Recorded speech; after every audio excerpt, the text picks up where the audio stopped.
Hi, my name's Louisa and I'm a harm reduction health educator at MaineGeneral. This video series covers injection technique, and today I'll be talking about skin popping. If you want to learn more about safer injection practice, be sure to check out our other videos located in MaineGeneral's harm reduction YouTube playlist. Skin popping is the process where you inject a drug into your skin in order to get high.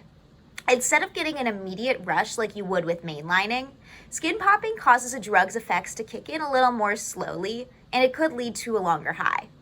Some people choose skin popping over mainlining because they have trouble finding a vein or because they want to take a smaller dose of a certain drug, because you'll usually inject a lot less when skin popping as opposed to mainlining or muscle popping.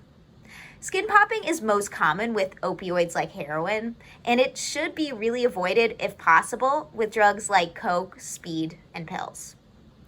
With skin popping, you should maintain the same level of hygiene as you would with mainline injections because you run a similar risk of bruising, infections, and track marks. To learn more about hygiene, check out our videos located in the MaineGeneral Harm Reduction YouTube playlist on injection technique. Skin popping can actually put you at a greater risk of abscess than you would run when mainlining. Because of this, it's really important to try to inject as close to particle-free shots as you can. Filter before injecting and avoid skin popping with pills because those rarely dissolve all the way. You can use powdered vitamin C to help dissolve shots when prepping in a cooker, and this is available at most pharmacies. Skin popping also increases the risk of wound botulism. This condition causes muscle paralysis and can even lead to death. Scientists still aren't completely sure why skin popping can make you more likely to get wound botulism, but either way, you should avoid sharing works and needles with others in order to avoid botulism associated with skin popping.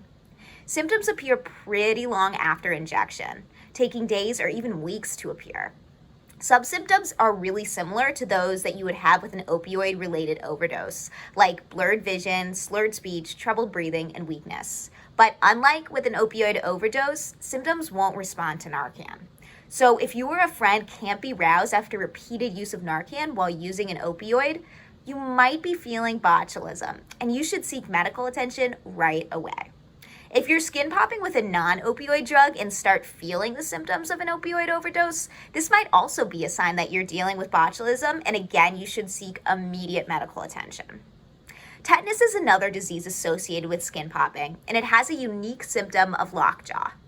Two vaccines are recommended to prevent tetanus, the DTaP and the Tdap shot. While DTaP is usually given to children, you can get a booster Tdap shot as an adult. It's usually recommended that you get one every 10 years after you turn about 19. If you have a primary care provider and are concerned about tetanus, ask about that at your next visit. If you don't have a primary care provider, Tdap shots are offered at some pharmacies and can be free with some insurances. At Next Step Needle Exchange, we can help you find a primary care provider if you'd like that. In terms of skin popping technique, it's important to go small. Only inject half of a 1 cc syringe, 1 cc is equivalent to 1 milliliter, in a single site. Keep your needle angle really shallow, around 15 to 35 degrees.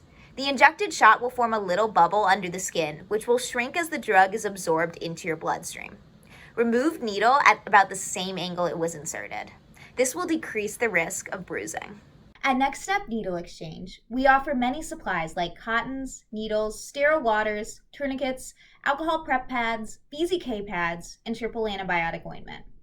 These supplies help create a safer, cleaner environment for drug use, reducing the risk of infections and other problems. Thanks for joining me today, and I invite you to check out more of our videos located in MaineGeneral's Harm Reduction YouTube playlist.